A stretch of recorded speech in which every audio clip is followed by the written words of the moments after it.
그러므로 하루를 여는 복된 새벽에 하나님께서 우리에게 주시는 귀한 말씀은 구약 성경 욥기서 6장 1절에서 3절까지 되겠습니다. 온라인 독자하는 여러분도 다 함께 성경을 펴주시고 같이 말씀 속으로 들어가 보실까요? 욥이 대답하이르되 나의 괴로움을 달아보며 나의 파멸을 저울 위에 모두 놓을 수 있다면 바다의 모래보다도 무거울 것이라. 그러므로 나의 말이 경솔하였구나. 아멘. 동방의 의인 욥의 친구 엘리바스가 욥의 그 환난 당함을 보고 충고합니다. 그 말을 다 듣고 욥은 첫 마디가 뭐냐면 나의 괴로움, 나의 파멸을 저울 위에 달아볼 수 있다면 그렇게 표현합니다. 얼마나 고통스럽고 얼마나 힘들었으면 이런 반응을 하겠습니까? 2절에 보면 나의 괴로움을 달아보며 나의 파멸을 저울 위에 모두 놓을 수 있다면, 여러분 욥이 느끼고 있는 고통의 감정이라고 할까요? 무게라고 할까요? 그건 바다의 모래알같이 아주 무거운 것이었습니다. 그래서 엘리바스에게 말합니다. 엘리바스 친구, 나를 좀 보게나 내 상황을 생각해 보란 말일세. 나는 지금 열자녀를 다 잃었어. 재산, 명예, 모든 거 다 잃었다네. 내 슬픔의 무게를 한번 달아보게. 내 모든 재앙과 슬픔의 무게를 저울에 달아볼 수 있다면 바다의 모든 모래보다 더 무거울 것일세. 그래서 내 말이 갈팡질팡할 수도 있다네 라고 이야기합니다. 욥은 자기의 고통이 너무 크기에 자기의 생일과 자기의 뿌리의 생존을 저주하고 있는 그 말이 좀 경솔했다고 솔직하게 고백합니다. 그건 인간인지라 그 감정이 있으니 그럴 수 있다고 우리가 느끼지 않습니까? 우리가 감정이 있을 때 이 감정을 너무 억누르고 입을 꽉 다물고 있으면 이 화병, 속병이 있다고 하잖아요. 그러다가 어느 날 폭발하게 되면 그것이 큰 사고를 저지르게 되는 거 아닙니까? 그래서 감정을 적절하게 표현하고 드러내는 것 매우 자연스러운 그 이제 감정의 배설행이라고 볼 수가 있습니다. 여러분, 산모가 아기 낳는 것 얼마나 경건하고 거룩하고 놀라운 축복입니까? 그런데 산고가 얼마나 아픕니까? 웃으면서 허허허 그러면서 아이 낳는 산모를 보신 적이 있습니까? 정말 소리를 지르고 몸소리를 칩니다. 고통스러워합니다.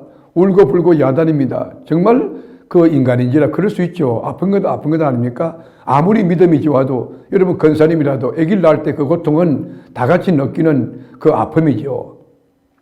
근데 아이를 낳을 때 여러분 낳는 일이 너무 경건하고 소중한 일이라도 소리칠 수밖에 없고 인상 쓸 수밖에 없는 것, 그건 인간의 한계고 연약함이라고 볼 수 있습니다.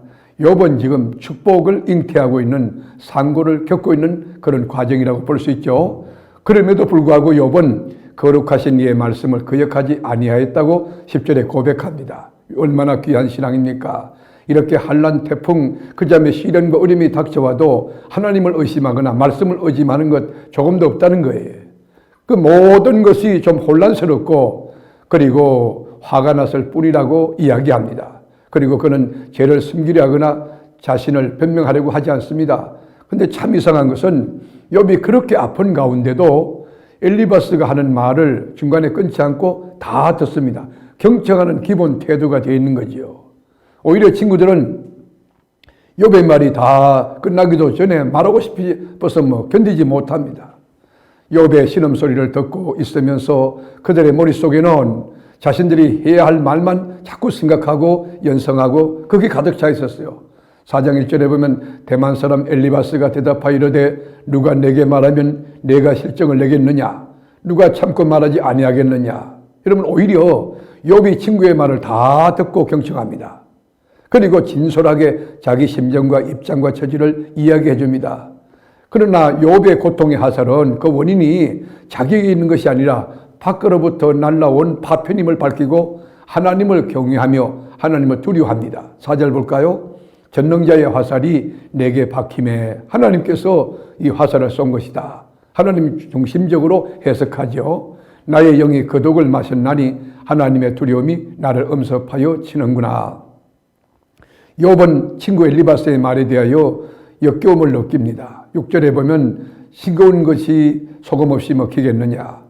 달게 알 그 흰자위가 맛이 있겠느냐? 내 마음이 이런 것을 만지기도 싫어하나니 끓이는 음식물같이 여김이니라.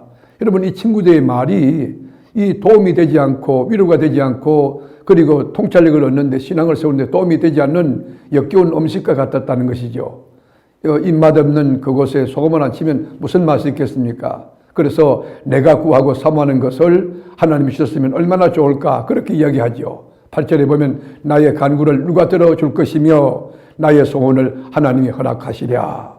여러분 겉으로 간절히 원했던 것, 욥이 원했던 것은 하나님 앞에 자기의 생명을 거두어달라는 것이에요.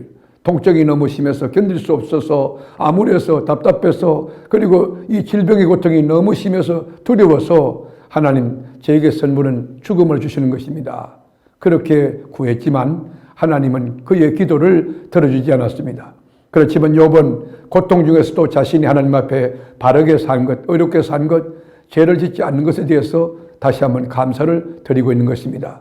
말씀을 하루를 여는 복된 새벽, 사랑하는 교우 여러분, 여러분 인생에도 많은 고통도 있고 어려움도 있고 예기치 못한 사건도 경험할 것입니다. 그리고 장벽도 있고 장애물이 있을 것입니다.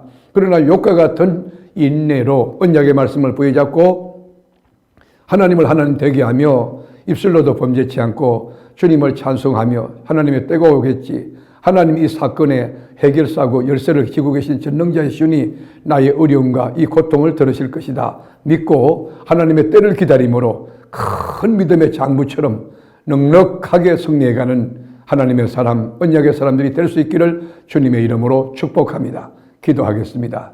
주님, 우리 욥기서를 우리가 이렇게 공부하면서 하나님께서 주시는 메시지, 영적 교훈이 있습니다. 욥과 같이 탱크 신앙 가지고 태양 같은 그런 믿음 가지고 어떤 환난과 역경이 닥쳐와도 요동치 하고 흔들리지 않고 믿음의 그 위에 굳게 자기를 세우며 말씀을 딱 붙들고 그리고 하나님 앞에 감사하고 찬송하며 이 순례자의 길을 걸어가는 저희들 되게 하옵소서. 오늘도 넉넉히 성립케 하실 나의 구주, 나의 선한 목자장 되신 예수님의 이름으로 기도를 드립니다. 아멘.